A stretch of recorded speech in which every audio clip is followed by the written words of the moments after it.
นี่เจ้าก้มเขามาเบิ่งดูจักหน่อยเจ้าฮู้จักเพิ่นอยู่บ่ผู้นี้ฮู้จักอยู่บ่บ่ฮู้จักบ่ฮู้จักนี่เด้เพิ่นกราบสบายดีเด้อสบายดีพี่น้อง FC เบอร์สู่คนสู่หม่องสู่บอนเด้อพี่น้องเด้อเนาะพบพ่อกันคือเก่าคือเดิมกับซ่องสาวบุญมาบ้านเฮาเนาะพ่อกันมื้อนี้พี่น้องเอ้ย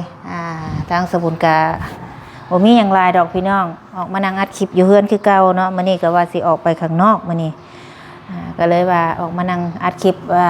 เป็นจังได๋เนาะทางพ่อสกไสอาการเรา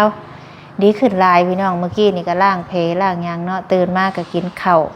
ตามที่หมอเพิ่นบอกตามที่หมอเพิ่นแนะนำกินข้าวแล้วก็กินยากินข้าวตรงเวลากินยาตามหมอสั่งแล้วก็ล้างเพมื้อนี้ก็เป็นมื้อวันที่15เนาะแต่มื้อนั้นมาฮอดมื้อนี้ก็ได้หามื้อนี้พี่น้องเอ้ยถือว่าเพเรานี่ดีไว้พี่น้องเนาะก็มีได้พี่น้องมื้อนี้ก็อยากมาตอบ FC นำแน่พี่น้องเอ้ยแล้วก็อยากมาขอบคุณ FC ทุกคนที่เพิ่นให้กำลังใจนำเนาะกำลังใจพี่น้องเอ้ยยามเจ็บเป็นเอ็นอุ่นแล้วก็มี FC มาให้กำลังใจเนาะทางสาวบุญก็ดีใจหลายพี่น้องเอ้ยว่าทั้งเอื้อยทั้งอ้ายทั้งพ่อทั้งแม่เนาะแล้วก็ FC ผู้ที่เพิ่นฮักแพงเฮาแหละคือเพิ่นที่เพิ่นช่วยเหลือเฮามานี่ก็คันเพิ่นบ่ฮักบ่แพงเฮาเพิ่นก็บ่ช่วยพี่น้องเงินคำหายากเพิ่นบิเบาหรือว่าแบ่งปันมาช่วยเหลือทั้งครอบครัวของเฮาเนาะทั้งเอื้อยทั้งอ้ายคือว่ามื้อนี้เนาะทางสบุญก็ก่อนสิออกไปข้างนอกแล้วก็สิทำเรื่องเล่านำโพสกไส้ก่อนแล้วก็สิมาตอบFC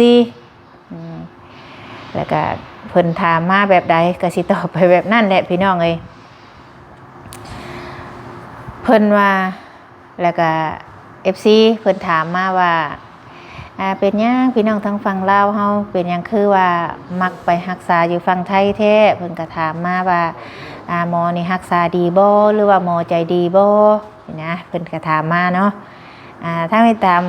อันนี้เนาะตามความรู้สึกของแม่บุญนี่หมอรักษาดีบ่ดีแล้วก็แผลก็ดีไว้คือเห็นแหละผ่าตัดได้3 มื้อก็ออกเลยถือว่าดีเนาะจังซี่แหละเนาะตอบได้ซ้ำนี้พี่น้องเอ้ยแล้วก็มี FC ที่เพิ่นคอมเมนต์มาเมื่อวานนี่ที่สบุญอัดคลิปออกไปที่ขอบคุณทั้งเอื้อยทั้งอ้ายที่ว่าเพิ่นช่วยเข้ามาในตอนที่ว่าในมรสุมที่ว่าครอบครัวของเฮาเจอเรื่องที่บ่ดีนี่แหละเนาะตอนที่เฮาไปหาหมอนี่แหละพี่น้องเอ้ยมี FC คนหนึ่งเนาะเพิ่นแบบจักเพิ่นคิดเอียงของเพิ่นอยู่พี่น้องเอ้ยก่อนสิไปตอบเพิ่นเดี๋ยวสิถามอาการทั้งพอสกไสก่อนจักหน่อยพี่น้องเอ้ยเนาะพี่มานั่งพี่มานั่งพี่เป็นยังไงอาการเว้าให้ฟังแน่มื้อนี้มื้อที่5นี่กินหลังจากกินข้าวกินน้ำล้างแผลแล้วพี่น้องเอ้ยอะไรดี FC เอานั่งไว้ซั่นบ่เครื่องบ่นี่เอานั่งจบดีเป็นยังไงเพเจ้ามานี่มันนี่ก็ดีกว่าเมื่อวานบอกดีขึ้นเรื่อยดีขึ้นเมื่อวานดิเวลานั่งสิหย่อจีนบ่เจ็บบ่เจ็บมันก็บ่เจ็บบ่เครื่องบันไดดีใจว่าเจ้าจะได้ไปรักษาอยู่มุกดาหารดีใจดีใจหลายเนาะดีใจหลายแล้วไปห้างเมื่อหมอบันที่ปลอดภัยกับอยู่ดีใจหลายนะเดี๋ยวเจ้าเต็มในหลอดนะไปหาหมอพี่น้องเลยมื้อที่เฮาไปหาหมออยู่มุกนะกะนี่คอยขี่ถามเจ้ามื้อนี้ก็ถือว่าถามเบิ่งอาการแล้วก็ถือว่าดีขึ้นหลายพี่น้องเลยก็เลยสิมาก่อนสิตอบ FC ก็เลยขี่ถามทั้งพ่อสกไสก่อนเนาะนี่เจ้าก้มเขามาเบิ่งดูจักหน่อยเจ้าฮู้จักเพิ่นอยู่บ่ผู้นี้ฮู้จักอยู่บ่บ่ฮู้จักนี่เด้เพิ่นเขียนมาว่านี่แหละเพิ่นว่าถึงเอาผัวไปโรงพยาบาลเอกชนเพราะฮู้ว่าสิมีคนช่วยออกเงินให้เพิ่นเจ้าบ่ฮู้เพิ่นเนาะ บ่ฮู้เลย แล้วมี FC เพิ่นก็ตอบไปว่าแล้วเป็นหยังมันบ่แม่นเงินของเจ้าเพิ่นว่ามี FC ไปแล้วอิจฉาชาวบุญบ่ว่า FC ถามเพิ่นไปนี่เด้ผู้เก่าอีกเพิ่นตอบขึ้นมานี่เพิ่นว่าไม่จำเป็นต้องอิจฉาสมเพศมากกว่าเพิ่นว่าเจ้าบ่ได้ไปเฮ็ดหยังให้เพิ่นติ บ่เฮ็ดอีหยังบ่ฮู้จักมันเพิ่นจักเฮ็ดอีหยังบ่ฮู้ แต่ว่าเพิ่นมาสมเพศนะเพิ่นว่าอ่ะว่านี่เนาะโอ้ย สาธุข่อยสิถือว่าคำที่เจ้าเว้ามานี่ที่คิดว่าเจ้าอวยพรให้เนาะข่อยก็ย่อมือขึ้นใส่หัวที่เจ้าเว้าแนวนี้นะทั้งที่เพิ่นคือเว้าจังซี่นะเนาะเงิดเด้ข่อยฮู้จักก็บ่ฮู้จักฮู้จักก็บ่ฮู้จักแล้วพสิมาเดือดร้อนนั่นแทนนั่นผู้ซอยหั้นนะเจ้าฮู้บ่พ่อใหญ่บ่หรือยายหยังนี่แหละเฮาบ่ฮู้ดอกว่าเพิ่นเป็นผู้หญิงหรือผู้ชายฮู้แต่ว่าเพิ่นก็สิอายุหลายแล้วแหละแต่ก็สิควรคิดก่อนจังเว้ามันถือกับไผก็บ่ดีที่ข่อยเอาห้องผัวไปห้องหมอเอกชนก็ทั้งเอื้อยทั้งอ้ายข่อยเป็นคนให้เอาไปบ่แม่นผู้อื่นผู้ไกลเพิ่นก็คนครอบครัวซ้ำคนครอบครัวเดียวกัน แต่ว่าอยู่คนละบ่อนแต่เจ้าเพิ่นสิมาเดือดร้อนแทนเพิ่นหยังเอื้อยอ้ายเพิ่นให้เป็นคนเอาไปห้องหมอแล้วเพิ่นก็เป็นคนเอาเงินออกให้ค่าหมอและเจ้าเพิ่นสิมาเดือดร้อนแทนเพิ่นเจ้าน่ะซอยข่อยจักกีบพ่อใหญ่เจ้าก็สิมาเว้าจังซี่เนาะคันเจ้าไปคอมเมนต์ในช่องอื่นนี่เด็กน้อยด่าเจ้าใดอันนี้ข่อยน่ะบ่ได้ด่าเด้ออันนี้ข่อยน่ะบ่ได้ด่าเจ้าเพียงแต่ข่อยเว้าว่ามันบ่สมควรที่สิมาแบบนี้นะคันคือข่อยไปเขียนใส่เจ้าเด้เว้าต่างๆนานาคือเจ้าเว้านี่ทั้งที่คนบ่ฮู้จักกันนี่ไปสมเพศหรือว่าสมน้ำหน้านี่คือคำว่าสมเพศนี่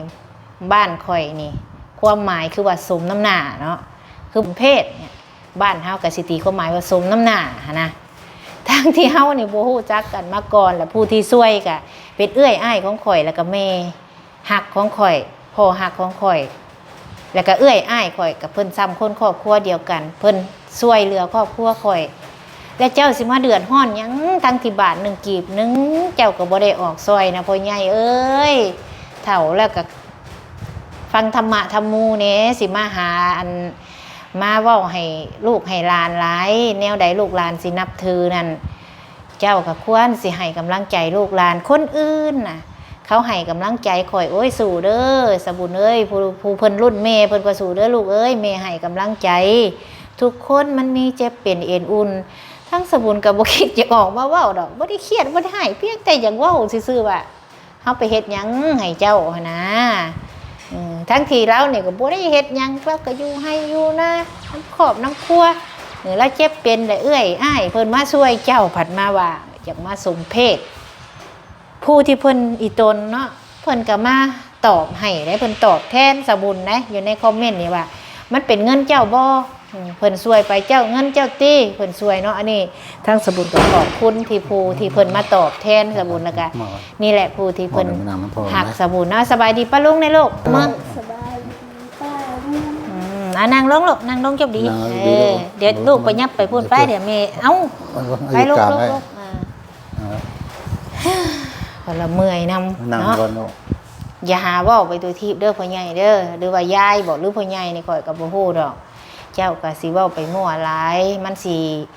เฮ็ดให้คนที่เข้ามาเบิ่งนะเขาสิมองเจ้าว่าเป็นคนแบบว่ามักอคติคนอื่นเลยเฮ็ดให้เจ้านี่ข่อยน่ะบ่เสื่อมเสียดอกเจ้ามาเว้าจังซี่ก็มีแต่เจ้าและคนอื่นเห็นก็โอ้เขาก็สิว่าคือผู้เพิ่นฮักเพิ่นแพงสบุญน่ะและเพิ่นก็มาตอบแทนเนาะคือเอื้อยอ้ายข่อยผู้เพิ่นช่วยนี่เพิ่นก็ฮักแพงข่อยพ่อแม่ที่เพิ่นช่วยมานี่บ่แม่นว่าข่อยสิไปข่อยไปห้องหมอแล้วข่อยสิไปอันนี้ขอโทษเนาะข่อยไปเปิดบริจาคนี่เด้อสบุญขอความช่วยเหลือจากผู้ใจดีแหน่มาช่วยแหน่ผัวสบุญเข้าห้องหมอสบุญก็บ่ได้เฮ็ดจังซี่ที่สบุญไปเนาะเอื้อยอ้ายเพิ่นโทรมาหา ไปเด้อน้องเด้อไปเด้อเอื้อยอ้ายสบุญเป็นคนให้ไปมุกดาหารเพิ่นช่วยสบุญมาคนในครอบครัวเฮาเอง แต่เจ้าจักแม่นคนอยู่ไสหรือยังใดก็ยังบ่ฮู้เฮ็ดแนวลูกหลานสินับถือเด้อพ่อใหญ่เด้อข่อยบ่ได้อันนี้ข่อยบ่ได้ด่าดอกข่อยก็บ่ได้เว้าหยังมีแต่ข่อยเว้าซำนี้แหละเพื่อว่าอยากให้ลูกหลานนับถือเจ้านะเราก็บ่ได้ไปเฮ็ดหยังให้เจ้าข่อยก็บ่ได้เฮ็ดหยังให้เจ้าและเจ้าก็ฮู้จักข่อยในโลกโซเชียลและข่อยก็อยู่เพื่อนของข่อยผู้ที่เพิ่นช่วยข่อยเพิ่นบ่ได้เดือดร้อนหยังแต่ละมื้อเพิ่นโทรมาให้กำลังใจโทรถามข่าวบัดคนอื่นถามว่าอิจฉาสบุญบ่ว่าบ่ได้อิจฉาว่ะสมเพชมากกว่าเพิ่นว่าข่อยก็เงิดจักข่อยเฮ็ดอีหยังไงมาสมเพชข่อยแล้วก็มาสมน้ำหน้าข่อยเนาะโอ้ยเนาะสาธุเด้อเทวดาเอ้ยมารักษาครอบครัวของผู้ข้าให้อยู่ดีมีแห้งเนาะก็ให้รักสมรักษาทางครอบครัวเอื้อยอ้ายพ่อแม่ที่เพิ่นมาช่วยเหลือครอบครัวของสบุญเนาะขอให้กลับไปค้ำนำสู่เด้อพ่อแม่ให้อยู่ดีมีแห้งให้สุขภาพเข้มแข็งเบิดสุขุสุคนทั้งเอื้อยทั้งอ้ายเนาะสาธุให้อายุมันยืนเด้อที่เพิ่นมาเบิ่งแยงเพิ่นบ่ได้เดือดร้อนเพิ่นเห็นเพิ่นก็ช่วยแต่ผู้บ่เสียเงินนี่เดือดร้อนอันนี้ก็เอาซ้ำซี่แหละพี่น้องเอ้ยมาเว้าสิแหละมื้อนี้ก่อนสิออกไปก็ได้ว่าสิออกไปข้างนอกได้มื้อนี้อยู่ได้บ่ได้อยู่ได้อยู่โชคชัยเอ้ยมื้อนี้แม่เอาไปนอกเด้อแม่อยู่บ่ค่ำเด้อลูกเด้ออยู่กับโชคชัยนะโชคชัยอยู่กับพ่อเด้อ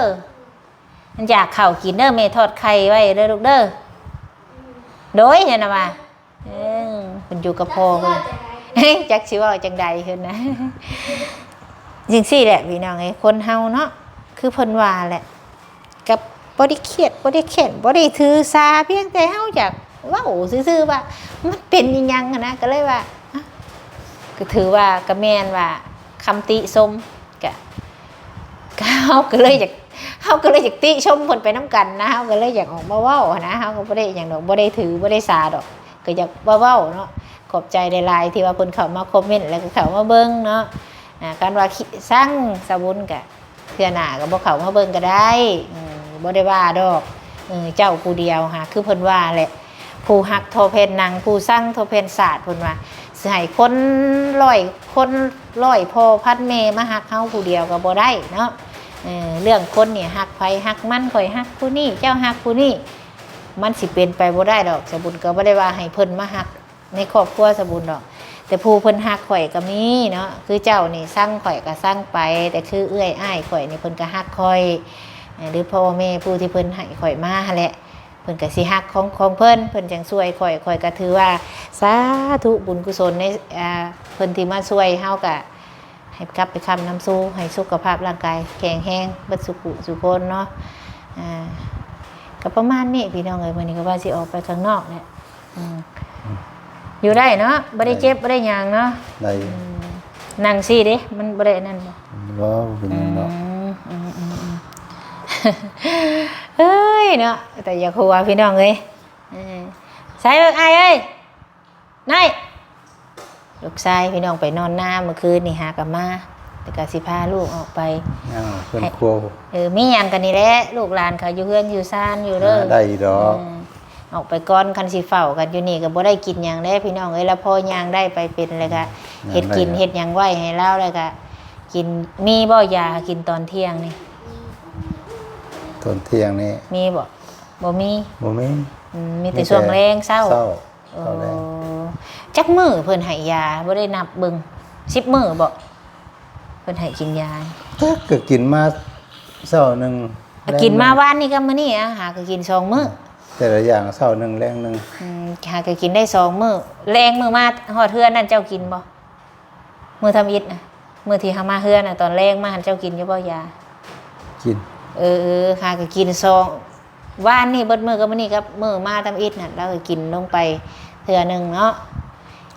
นี่แหละเพิ่นบอกจื้อไว้เด้อกินข้าวให้ตรงเวลากินยาให้ตามที่หมอเพิ่นสั่งมากินยาให้เบิดที่เพิ่นเอาให้มาคันอยากเศร้าข่อยกินบ่ได้ได้กินยาต่างคนไข้บ่ได้เด้เนาะ อยากเศร้าก็กินเองคล่ำความกินเอาคันเป็นบัดนี้ได้ยากได้ไผสิมาช่วยเฮาบัดนี้แฮง เฮาแฮงบ่นั่นอยู่เนาะเอาพี่น้องเอ้ยก็ประมาณนี้แหละมื้อนี้ก็ได้นั่งเว้าคือเก่าพี่น้องเอ้ยเนาะก็ขอบคุณทุกคนทุกกำลังใจเด้อสำหรับคำติชมขอบคุณในไลน์พี่น้องเอ้ยสำหรับคลิปนี้ก็สิขอจบก่อนอำลาพระจะพูดแหละสิออกไปข้างนอกเนาะให้เราอยู่เฮือนกันลูกชายเรามื้อไปก่อนเด้อพี่น้องเด้อพอกันคลิปหน้าคลิปนี้สำบายดี